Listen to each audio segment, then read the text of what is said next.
Well, why don't we get started? Good afternoon to everybody. My name is Kenneth Kahn. I'm Dean of the Monte Huja College of Business here at Cleveland State University. I'm also a professor, and I serve as the Dean of the Monte Huja College of Business. I'm also your moderator today for our April 2022 session for a speaker series, which we call our Cornerstone Speaker Series. The reason why we use the name of the Cornerstone Speaker Series is, as a college, we've implemented a new strategic plan which is focusing on being a cornerstone for the Northeast Ohio region and beyond. And we are doing this through the creation and advancing of business-ready talent, impactful business knowledge, and foundational community engagement. Today's event truly exemplifies these elements and our commitment to manifesting this vision. And especially given today's very timely topic, which I think is on everybody's mind, inflation and its impact on businesses.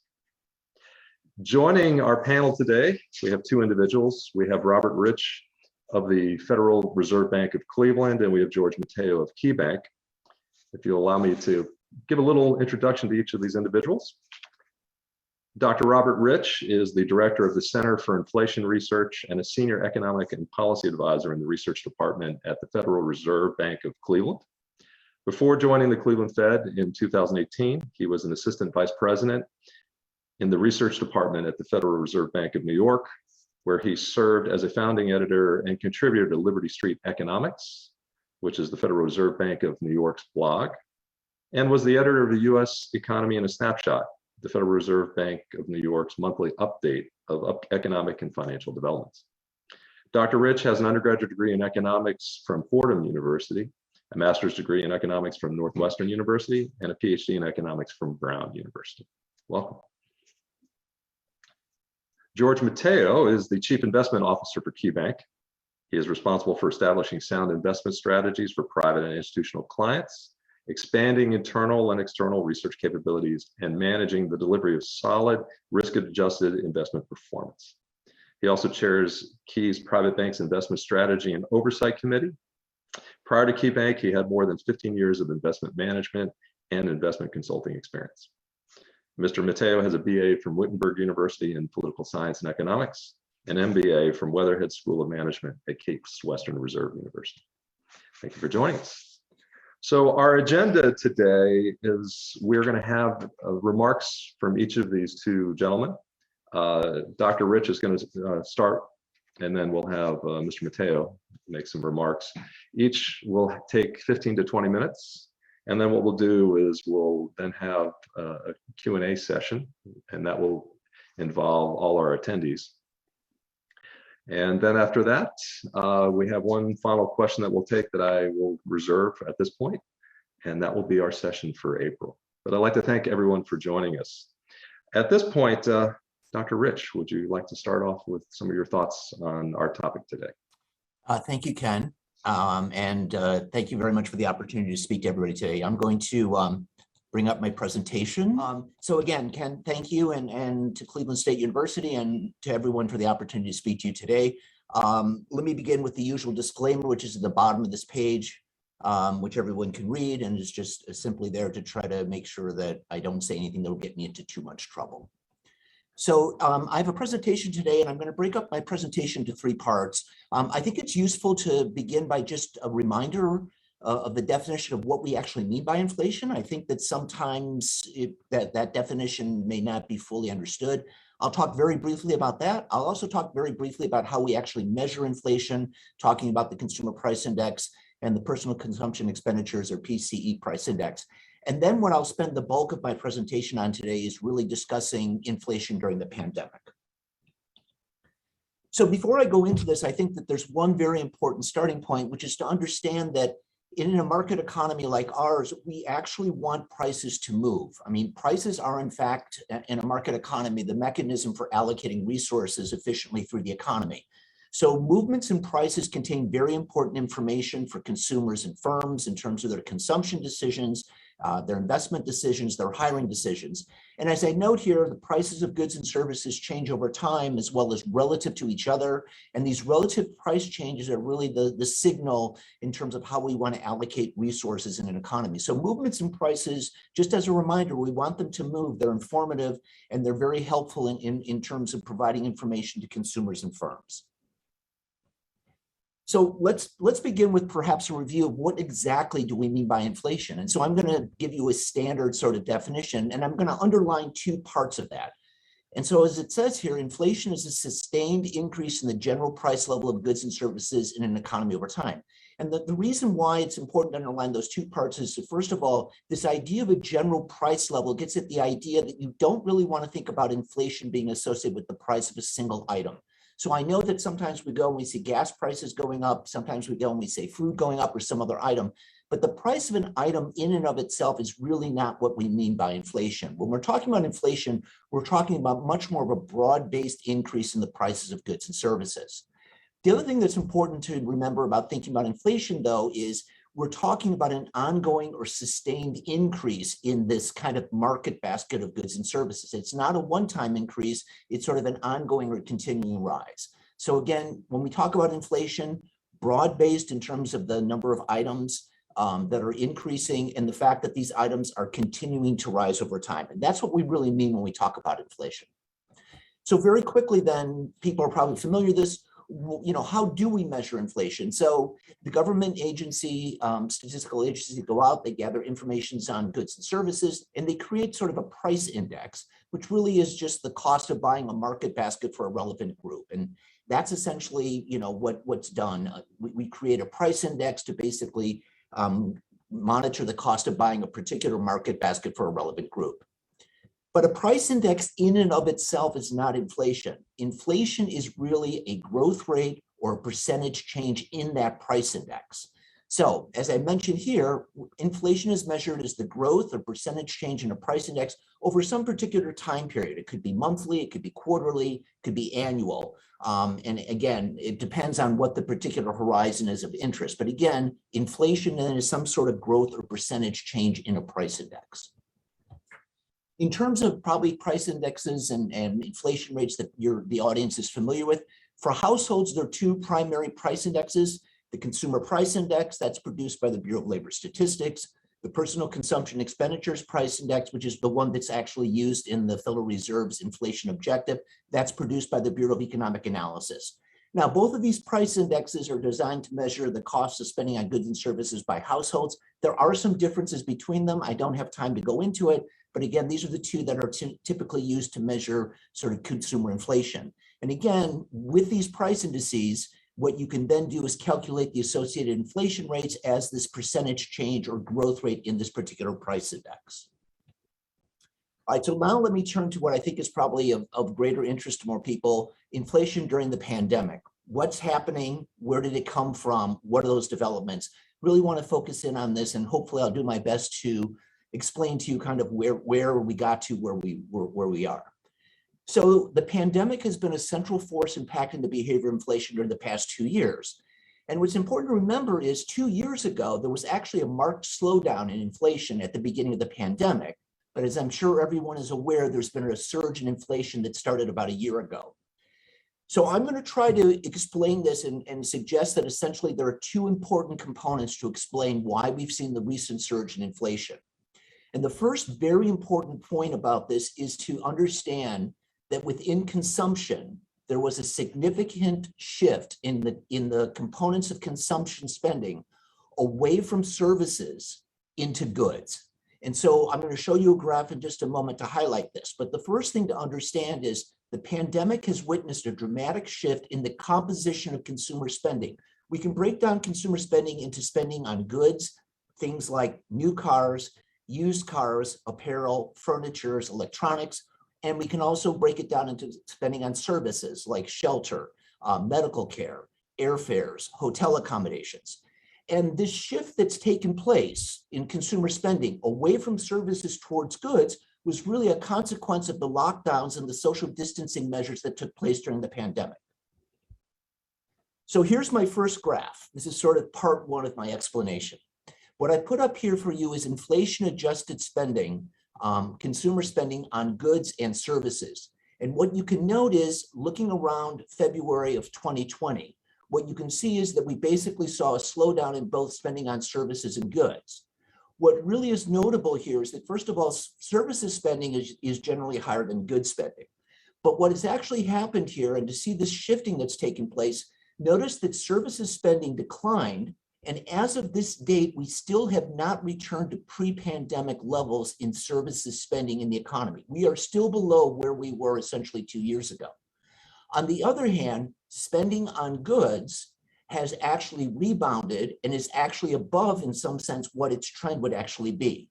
So the first important piece of information to think about this is to think about that in consumer spending, consumers rotated towards goods and away from services. That's sort of part one of what my explanation will be. Now, let's talk about where this all ties into what's happening with inflation.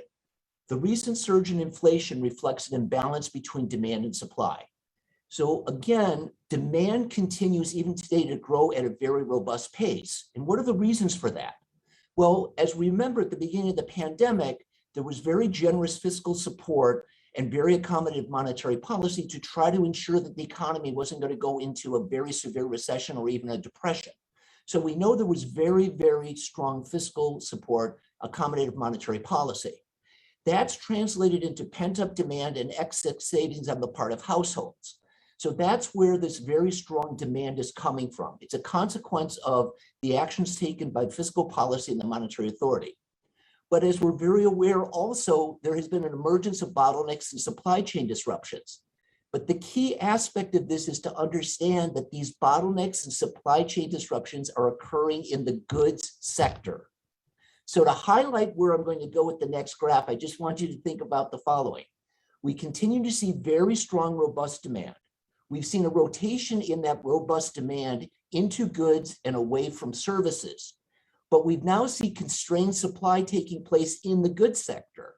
And so what do we anticipate is going to happen? We're going to, in fact, see in the graph that I'm about to present to you that the pickup inflation that we've seen over the last year is largely the result of increased goods prices. It's the prices of things like new cars, used cars, apparel, furniture, furnishing, electronics. And until recently, service price gains have been very muted, and rising wages have largely been secondary so far in contributing to this. So my next graph, I hopefully will highlight for you exactly where things are. What I've done here is simply separated overall consumer price inflation, which is in red, and separated it into goods inflation and services inflation. And as you can see from this graph, you see the surge in CPI inflation that's taken place, which is the red line. But notice how much of that is being driven by goods inflation. And not only is goods inflation really surging, but notice how different the behavior of goods inflation is today from what it's been over the last 10 years. Goods inflation, because of competitive pressures and other sorts of factors, has largely been very low. We've actually seen now, because of, again, this rotation into goods spending and bottlenecks and supply chain disruptions, this surge in goods inflation, and that's principally what's responsible for driving that red line up. Recently, we can now see that there's been some firming taking place in services inflation. But again, I want to pause, and I can't emphasize enough understanding that when you look at CPI inflation and break it down into that component coming from goods and services, that the bulk of that surge in inflation is coming from goods inflation. And that really is probably one of the most important points that I hope you'll take away from today's presentation is where is it coming from and why is it taking place?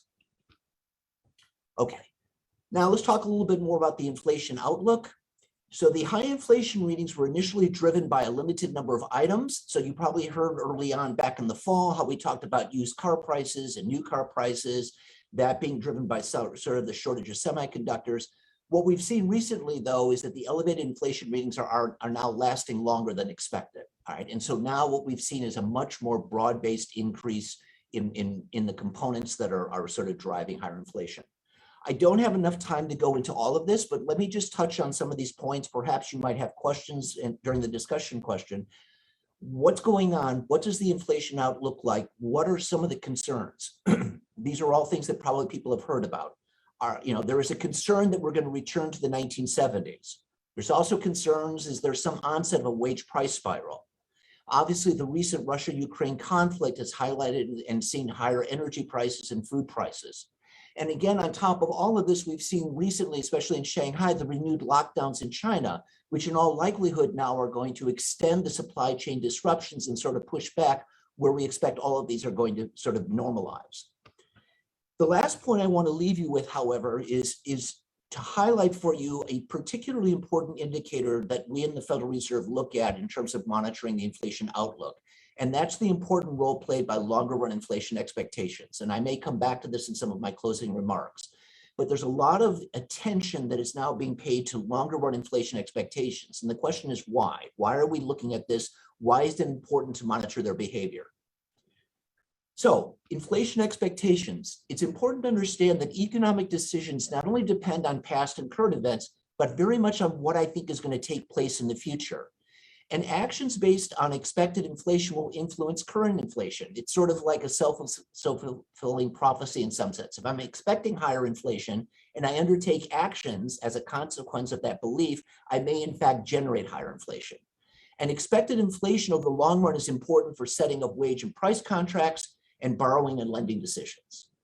So my last graph for you is a graph where, again, what I want to highlight is why are inflation expectations, especially longer run inflation expectations, important? Why have you heard about the Fed talking about monitoring them and anchoring inflation expectations and all of that? So what I put up for you here is I've plotted for you headline CPI inflation, that's in the blue, core CPI inflation, which is the inflation measure that strips out food and energy prices, and then a measure of long-run inflation expectations that comes from the Survey of Professional Forecasters. It's a survey conducted by the Federal Reserve Bank of Philadelphia, and it basically asks these professional forecasters, what do they expect inflation to be over the next 10 years? And as you look at this graph here, what I really want you to do is I want you to think about there being an imaginary vertical line at around 1992. And I want you to look to the left of that line and then look to the right of that line. And I'm going to try to go in and explain what takes place. So if you think about that vertical line at around 1992 and you look to the left of it, what you'll see here is you'll see these sort of rises and falls in headline inflation, and you're going to see core inflation sort of tracking it. But so that these food and price energy shocks that hit total CPI are being passed into core. But you'll also see inflation expectations moving up and down. And so the way I want you to think about this is you can think of inflation expectations as almost being a valve.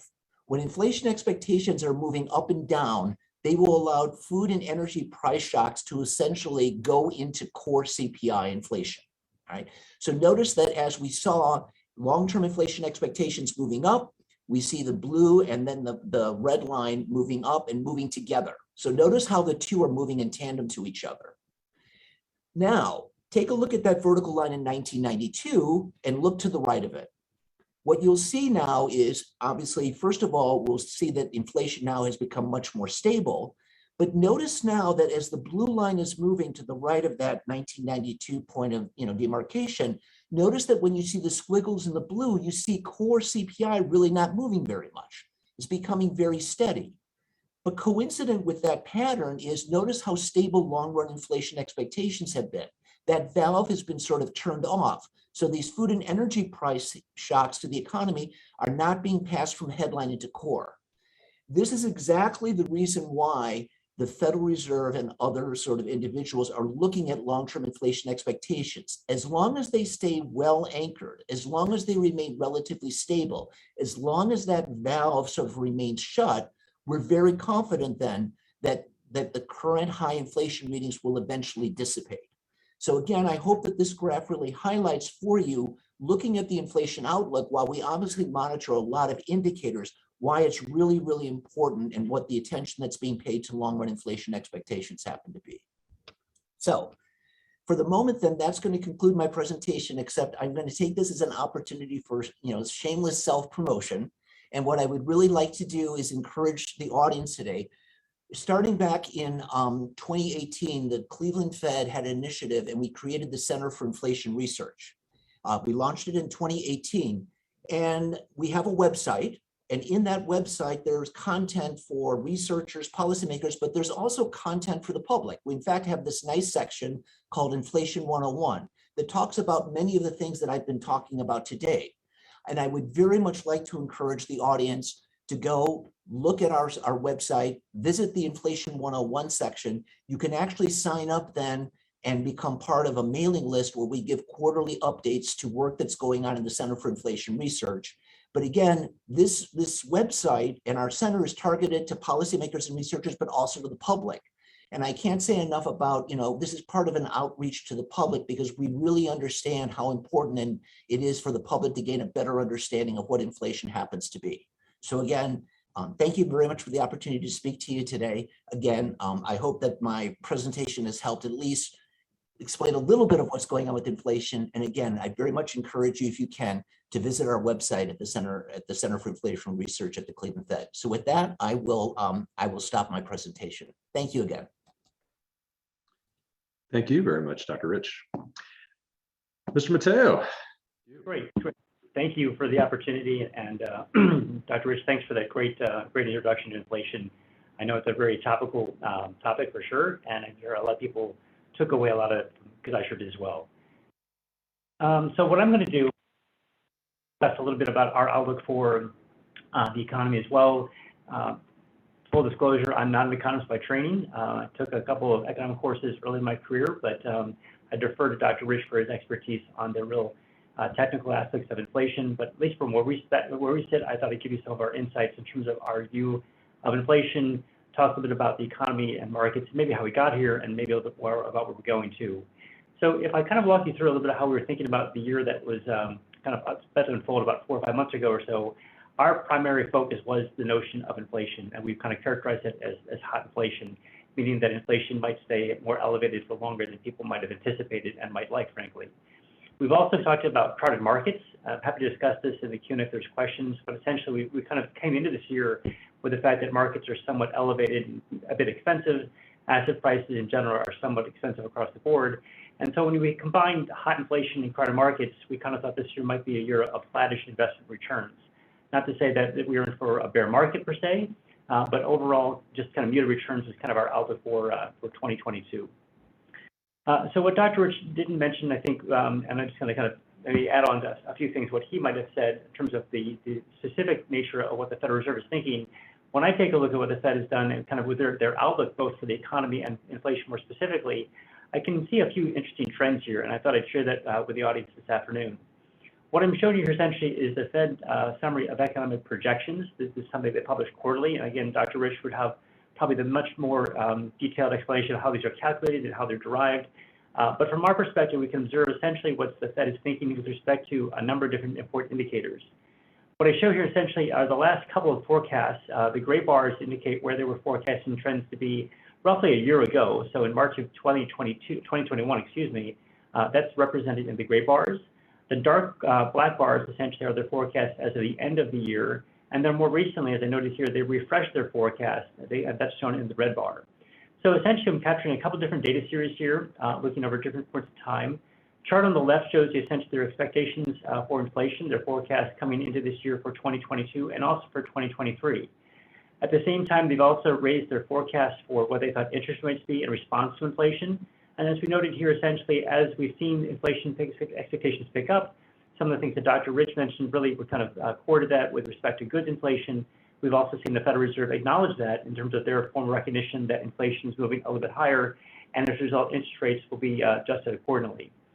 I'd also note here that in terms of their forecast for economic activity is still pretty optimistic. So despite the fact that inflation does present some challenges perhaps in the near term, the overall outlook for growth is still quite solid. Case in point, you can see the chart on the left shows you the forecast for GDP both this year and next year. This year, with growth expectations coming down a little bit from roughly 4% to about 3%, is still pretty healthy growth as we see it, and then staying the same for next year as well. Similarly, the chart on the right shows you the outlook for unemployment, a really key measure and a key focus of the Federal Reserve, obviously, and by all accounts, that is likely to stay quite low by historical standards, which is also a positive backdrop for the economy for sure.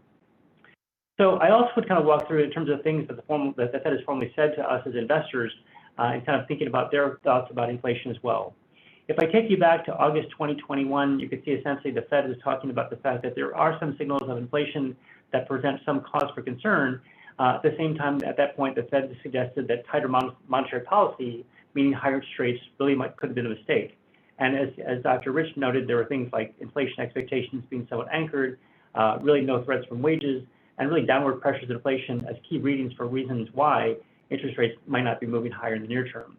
I would say since then, however, we've seen some trends, though, that suggest that inflation is accelerating. I think Ken had a really, Rob had a really great chart that showed you that at the goods level, and really kind of drew my attention that this big dispersion between goods inflation and service level inflation, but we're also seeing things inside the overall components of inflation start to rise as well.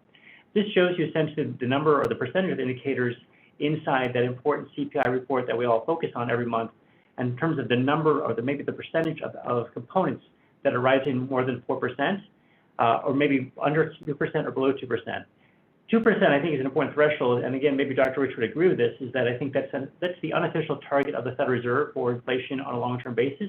And so in the near term anyway, when we see charts like this, we see that inflation is not only accelerating a bit, but it's also broadening out perhaps in the near term, given some of those pressures that Dr. Rich alluded to.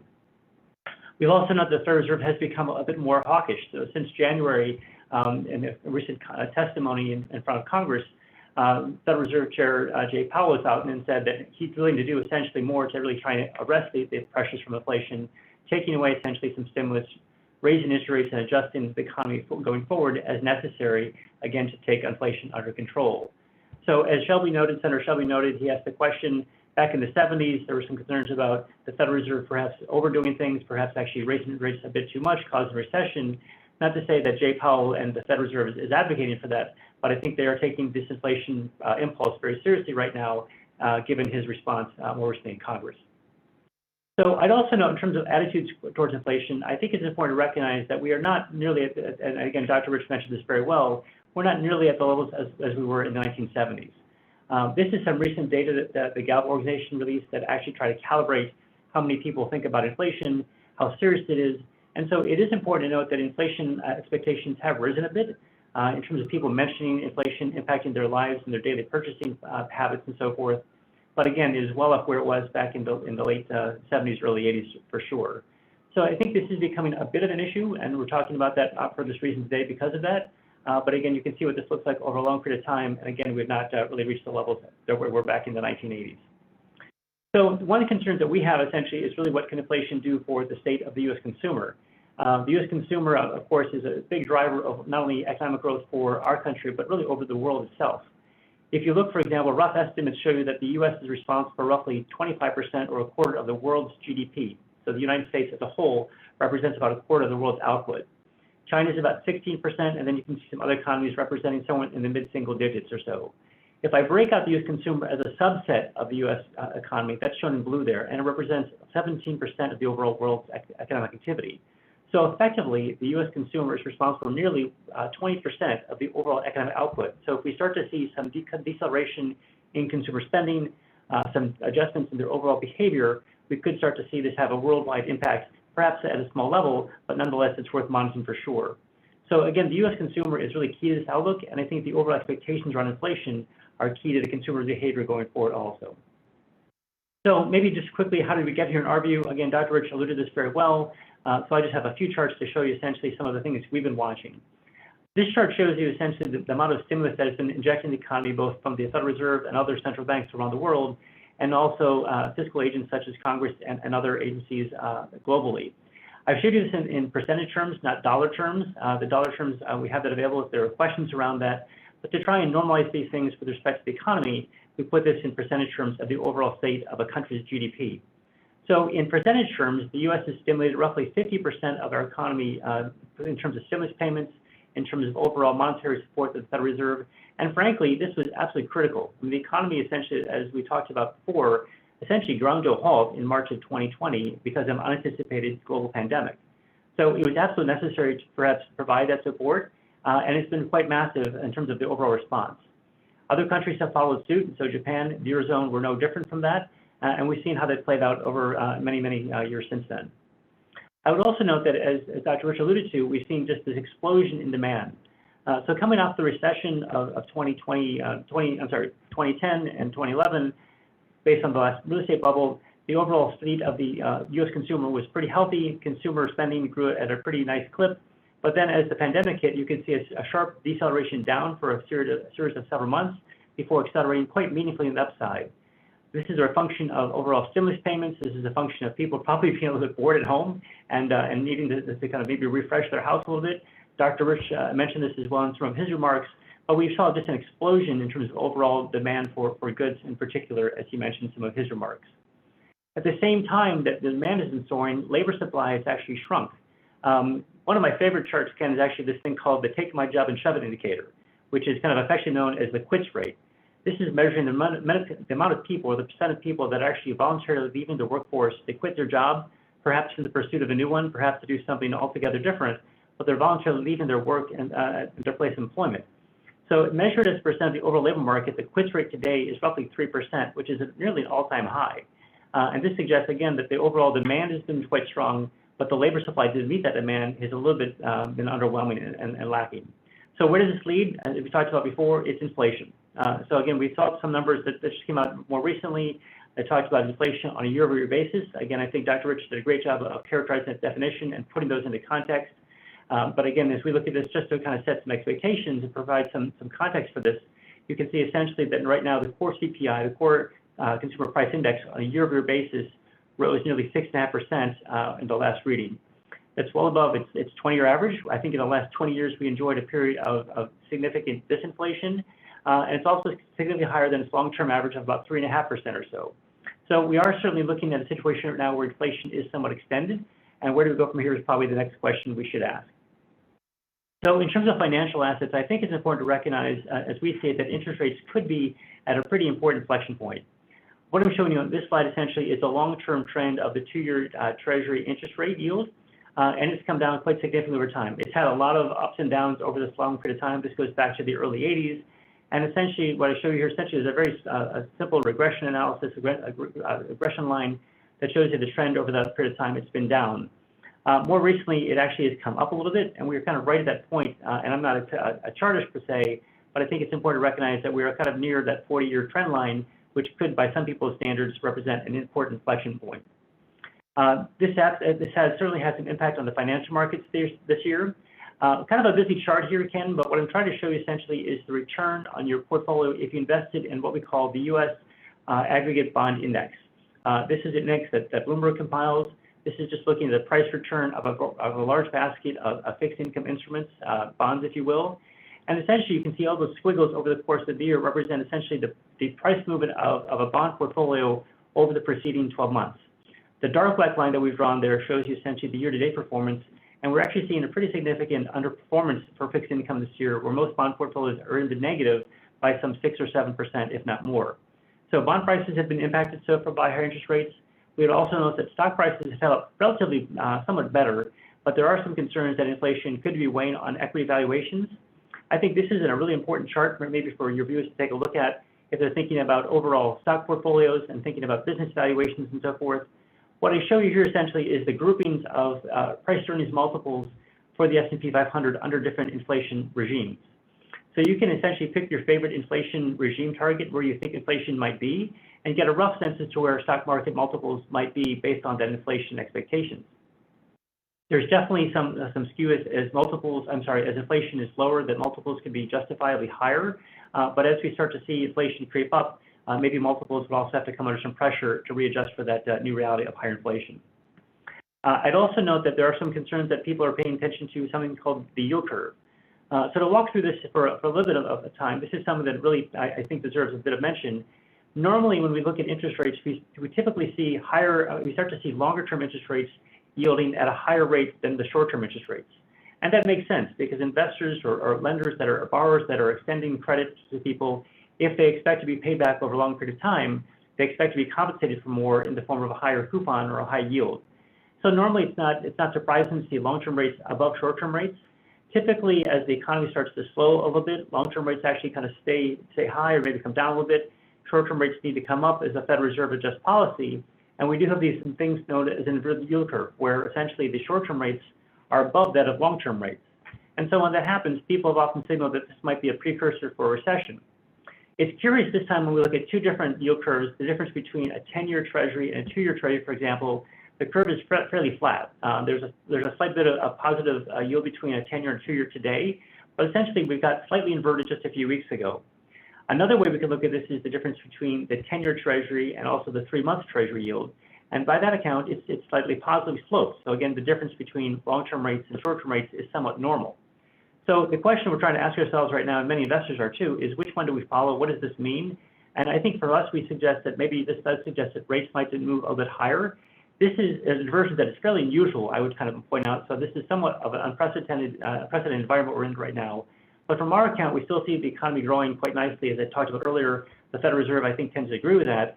And so for that reason alone, we're kind of more inclined to support viewing things from the 10-year versus 3-month Treasury spread. And we're not too concerned about the next recession in the near term for sure. So I'd also point that the employment situation is quite bright. You can look at a number of different indicators for that. Labor market is quite tight. Wages are rising to meet that demand I talked about earlier. Essentially, employment rate has actually kind of come down now to pre-pandemic levels. So as of last reading, the employment rate now is about 3.6%, which is roughly in line with the Federal Reserve's forecast for this year. At the same time, we've seen labor force participation pick up as well. This is a measure of the number of people that are actually coming back to the labor market and are actually employed at the moment. And you can see in the bottom part of this chart that actually has come back in close to pre-pandemic levels. We haven't quite reached that threshold that we were in the past, but we've made a lot of progress in a short amount of time as well. So the employment situation is quite bright. I would kind of close with one quick reminder, though, that inflation, I think the outlook for inflation is really highly uncertain. I apologize for the blurry chart, but essentially this is a screenshot of a number of forecasts that really make up a wide range of outlooks for inflation for the next couple of quarters or so. And I think this is also highly unusual to see this much dispersion between forecasters for the outlook for inflation. The green shows you essentially the forecast for inflation. Some people think inflation might actually stay high and elevated for the next few years. Next few years at about 5%. The median expectation for inflation does come down to something between 2 and 3%. And there are people that are even suggesting that inflation could be a bit lower. But again, perhaps more importantly, above all else, as we say here, the outlook for inflation is highly uncertain. So as we might like to say, you really can't predict where things might go, but you can be prepared. And that's what we really advise more than anything else. So with that, Ken, I think that concludes my comments, and I'll turn it back over to you for some Q&A. Well, thank you very much, George. And Rob, thanks again for your comments as well. What we're going to do now is take some questions from the audience, and wanted to start out with one question that was shared with us. And that question was, some people think we are going to return to the high inflation decade of the 70s. So what would you say in response to their concerns? And I know, George, you just showed a graph of some thoughts, but just for the two of you, what do you think about, are we going to return back to the high inflation days, the 70s? So I'll go ahead and start off, Ken, if that's okay. Thanks. I'm gonna suggest that I don't think we're going to, and I'm going to offer several factors or reasons why I don't think we return to the 1970s. I think one of the starting points is just to understand that I think there are lessons that we as policymakers can learn from the 1970s. And so I think just to understand that having gone through the 1970s, we can draw upon some of the lessons that we learned from that. A second reason why I think we won't be returning to the 1970s is because I think there's actually been a very notable shift in the monetary policy framework. So thinking about how monetary policy was conducted in the 70s versus today, there's a number of important differences. So the first is just to note that here in the US, for example, in 2012, we now have an explicit inflation objective. We state specifically that we look for 2% inflation measured by the Personal Consumption Expenditure Index on average. So we have an actual explicit, inflation objective there. I think another important factor to think about too, though, is in the course of thinking about monetary policy, I think the Fed has changed dramatically the way that it sort of not only operates in terms of an objective, but how it communicates its policy. So for those of you who are as old as I am, there was this book from the 70s called Secrets of the Temple, where the whole idea was that monetary policy was shrouded in secrecy, and you didn't want to let the public and financial markets know what you're doing. That's very much changed from where we are now. As I mentioned before, there's much more improved communication, much more transparency about policy. As I mentioned, that the Center for Inflation Research, we have as part of our public outreach, we talk and try to educate the public more about basic inflation concepts.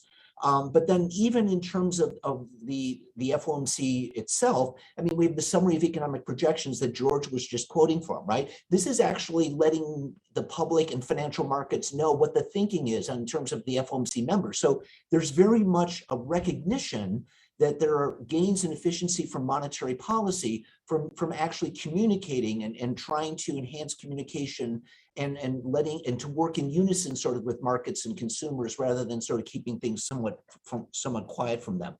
A couple other very quick points. Long-term inflation expectations still remain very well anchored. And I think that, again, going back to what George and I talked about, this is a very important indicator. When you have concerns about wage price spirals, when you have concerns along those lines, in order to have those types of events take place, you need a mechanism that is going to continue and allow for an ongoing feedback between wages and prices.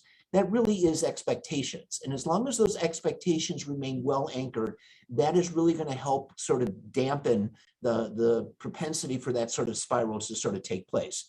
And then the last point I'll just mention to you is that there have been significant changes in the structure of the US economy relative to the 70s. I mean, labor unions are not as prevalent as they used to be. COLA or cost of living adjustments are not as prevalent as they used to be either. So if you sort of take all of those factors together, I would hopefully persuaded you that no, we're not going to return back to the 70s. And just one final thing, I think it's important to understand what the thinking for the Fed is as far as why we are going to see lower inflation. And basically, it comes down to the fact that, we're undertaking a reduction and accommodation of monetary policy. We know the fiscal stimulus that George was talking about is going to be waning. We do anticipate at some point the bottlenecks and the supply chain disruptions are going to sort of be mitigated. And we think that inflation expectations will remain well anchored. So while it may take a while, all of those would be pushing us towards lower inflation. Yeah, I generally agree with that too. I do think that another force, maybe you agree with this, Rob, is that globalization, the economy itself worldwide has become much more interconnected than it was back in the 1970s. And I think so for that reason, price discovery is much more available. I mean, if you want to find the price of a good or something, you can find it very instantaneously almost. So I think when you have that dynamic at play, globalization, I think, breeds probably lower prices overall. I think what we're trying to assess, though, that there's probably a bit of reshoring going on. There are certainly companies that are moving back to the United States, maybe becoming more focused on controlling their supply chain as opposed to outsourcing it. So that could be a bit of an inflationary impulse as well. But I think that I would also note that the inflation we're seeing today is not as widespread as it was back then as well. I think your point about the Fed being more aware. I mean, we have that playbook essentially to see what happened in the 70s. We know more than we did for sure back then. I think that's an important reference point. One question that I'm still trying to wrestle with, this is just something that's on my mind, has to do with what does the whole return to work dynamic look like? And that's something that I think every employer, every business is probably scratching their head as well. Small businesses might not be in that situation where it's easier to get people back into the office or back into the factory per se. But for many other employers, it's really challenging to kind of see what that looks like. And if we have this new arrangement where many more people are working from home than they were in the past on a more permanent basis, what does that do to the inflation outlook? I don't know. I mean, this might be kind of an open-ended question, but I think that is a potential question mark that we'll have to kind of wrestle and answer with over the coming years ahead. I'm going to ask a question that we got from the audience. And the question, I'll paraphrase it, but government spending and the stimulus accelerated during the pandemic. At the same time, the Fed kept building its balance sheet by buying bonds and keeping interest rates low.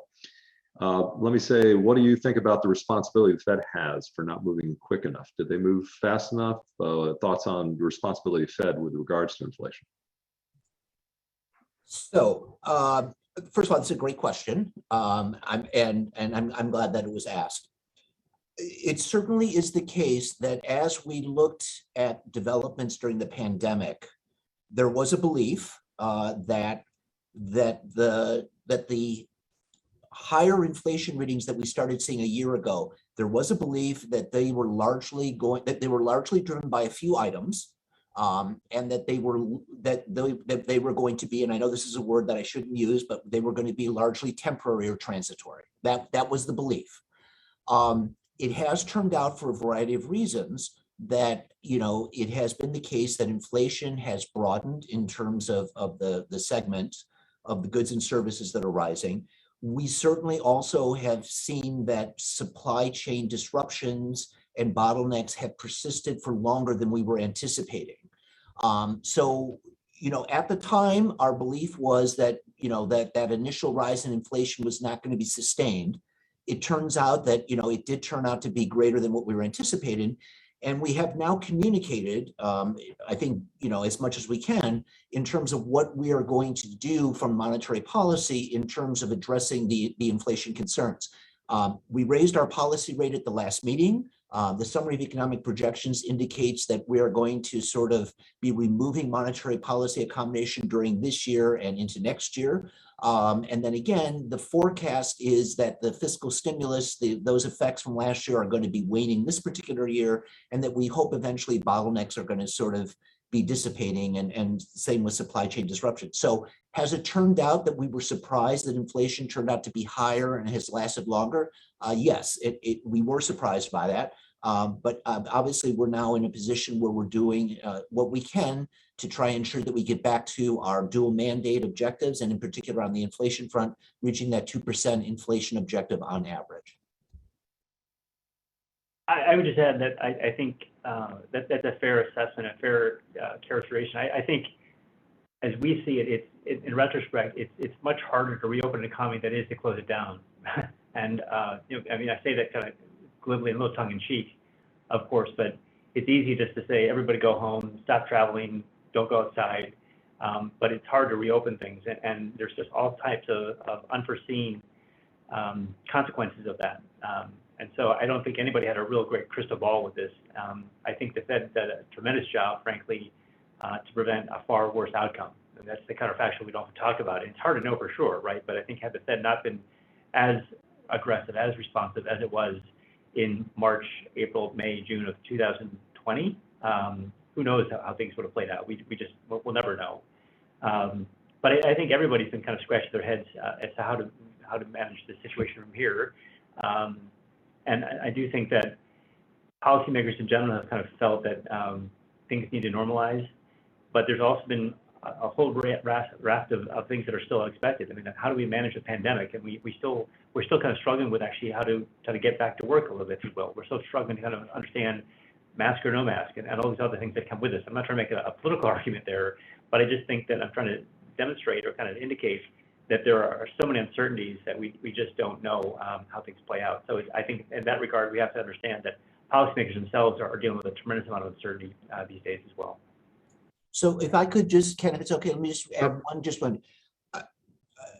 Again, there have been developments that I think have been just unexpected. I mean, we continue to see unexpected developments. I mean, you have now the Russia-Ukraine war and what those implications are going to be. You've seen the renewed lockdowns taking place in China. It's a highly uncertain environment right now. We obviously do the best we can in terms of policy, but we have continued to see sort of things that we thought were going to go away have reappeared. Again, new developments that have taken place, but nevertheless, we again do our best in terms of communicating what our policy is going to be and responding to those developments in order to ensure that we can achieve the goals of our dual mandate. This is a question directed towards George, but certainly, Rob, you can comment on it as well. So there's been a question about how is inflationary pressure impacting people's asset allocations and how they're managing their portfolios? And are you seeing people changing their allocations? It's a great question, and it's one it's a tricky one, honestly, Ken, because typically you see bond prices and stock prices move in different directions. So bonds typically have been a pretty decent hedge for equity volatility. So when stock prices go down, typically bond prices actually rise a little bit because interest rates can be lowered to provide some support there. With interest rates so low, they haven't provided that same level of diversification this year. So people they need to think perhaps a little bit more unconventionally about their portfolios. Meaning they have to think about perhaps some modest exposure towards real assets, commodities, inflation, protected securities, and so forth. Those instruments can be very volatile, however, so they need to be sized appropriately. And I think we have seen clients move in that direction, generally speaking. So people have embraced a little bit of that exposure in their portfolio. This is not an endorsement for any one commodity over the other, and not recommending that you put all of your money in commodities these days, because again, it's a very volatile asset class. But I think diversification is being rethought because of this dynamic I talked about, where stock prices and bond prices now are moving together, which is a little bit unconventional. And it's not a bad time, I think, in our view, to use cash as a source of optionality. It provides some flexibility. And again, not recommending that everybody move their portfolio to cash. That's not what I'm trying to say at all. But I do think providing a little bit of flexibility in this environment is never a bad thing. And so for that reason alone, we're thinking about those things in concert of our overall portfolio, and that's how I would address that situation. Rob, you want to have any comments? My comment is, when it comes to discussing anything with regard to financial assets, I'm going to courteously decline. I have a question, though, that I think might be interesting for you to address, Rob. I have a question about that. We've been talking about goods being, goods are driving inflation, but do you think the service providers are lagging behind, and that maybe they're going to be catching up, or do you expect to see some service inflation happening in the near future? So that again is a great question. So we are definitely seeing signs of some firming taking place in services inflation. So we are seeing some firming there. But again, I think, and a lot of that is coming from shelter inflation. But as we anticipate, some of the most recent readings, some of them were elevated from sort of these occasional idiosyncratic large increases, like airfares had an extremely large impact on the last CPI report. There's always this mix in there. Understand also too that differently from goods, I mean, we still, I think, are seeing some increase in services, which is a catch up from sort of the pandemic, and some of those increases are still trying to be a catch up from that. But looking forward, I mean, I do think that as we are anticipating growth to slow, and George pointed this out. We think the economy right now is very, very strong. And we fully anticipate that even when we start to remove monetary accommodation, the economy will still continue to grow, and not go into a recession. At least that's what our sort of modal forecast is. But as growth slows but still stays positive, we think that will help restrain some of the increase taking place in services inflation. So yes, we have seen some firming in services inflation recently, but we anticipate going forward that should move down a little bit.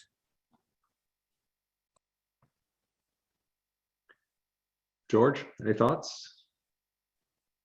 I'll put you on the spot. Yeah, no, that's all right. I think everybody's crystal ball is a bit hazy, but I would, if I showed you that forecast again for inflation, I think again the dispersion is really uncharacteristically wide. Meaning, I think the dispersion amongst what people think inflation might play out is quite high. I do think it will start to normalize a little bit. I kind of have the view that it might stay a little bit sticky, as they say, or might elevate a bit longer. I think there are some modest signs of wage pressures, wage spirals. Rob talked a little bit about this in his remarks in one of his responses to the question around the situation we're in, and talked about the fact that this is not the 1970s in the sense that labor as a share of GDP has actually come down a lot. But I think we are kind of at an interesting moment, maybe an interesting time in history, where people might have more luck, if you will, or maybe have more pricing power to try and advocate from a higher wages perspective as well. So when I start to see that wages probably, workers have a bit more ability to set terms, advocate for higher wages. I think energy is still kind of a wild card, but I think we've underinvested as a country in energy. So when you have energy, higher wages, and then thirdly, the price of housing, as probably many of us know, is also going up as well. So you have some of those three big drivers of wages, energy, and housing. To me, it suggests that inflation might be a little bit higher, maybe a little stickier, if you will, for a little bit longer, perhaps, than we might like. So Ken, if I could just very quickly comment on that, if that's okay. I mean, to George's point, I mean, the SEP, the median forecast for 2022 is 4.3%, And then in 2023, it's 2.7, and then 2024, it's 2.3. So yes, I mean, we are still anticipating somewhat elevated readings for this year, although for the reasons I've cited, we do anticipate some slowing taking place. One of the other things that I'll point out or just try to highlight again is when you're thinking about inflation going forward, right? Some of the increase in wages right now, some of that increase in wages is exactly what you would expect in a situation where, you know, wages are nothing more than the price of labor in some sense, right? And we've got a very, very strong labor market, and we're seeing wages rising for that. The question, though, in terms of concerns about wages going forward, though, is there a mechanism in which those increases are going to be reinforcing the prices back to wages? That's the spiral. And that, so I just want to, again, remind the audience, you know, we've got current adjustments taking place in wages right now. Is there any reason, however, to anticipate that we would see the continued magnitude going forward? And there I would again suggest that probably not to the extent that we're currently seeing.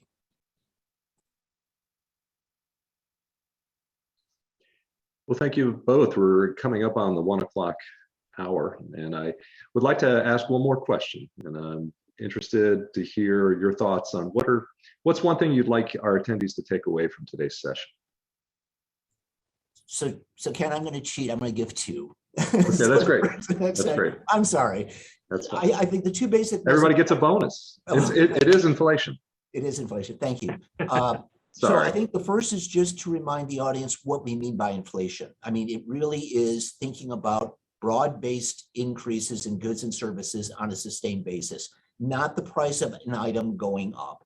The second, again, is I hope from today's presentation that they've gained a better appreciation of where the source of the higher inflation readings are coming from, and to really recognize that it's principally been driven by goods inflation, a consequence of, again, you know, actions taken to keep the economy out of, you know, a severe recession and a depression, a rotation into goods sector, and then, you know, currently somewhat supply, you know, constrained supply. And again, thank you for the opportunity, and I hope that people found today's presentation helpful.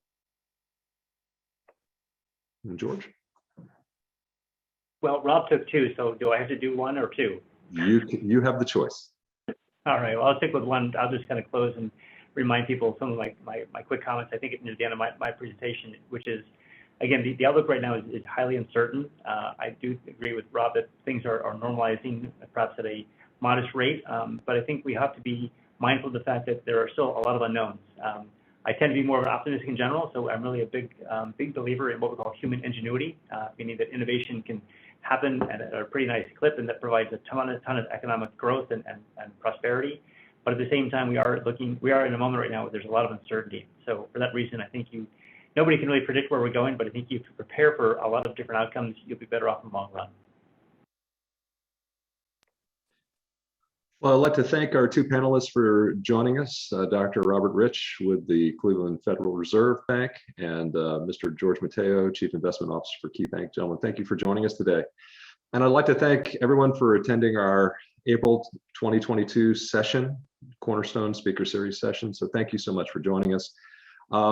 This is the last session for this spring semester, but we will be returning. The plan is to continue to do this through our academic year next year. So it's an event that the Montague College of Business will continue to sponsor. Our plan is to begin another I guess we'll call it a trilogy in the fall semester, starting in September of 22. Everyone, again, thank you for joining us. Again, to our panelists, thank you for joining us and sharing your thoughts. So everyone, take care.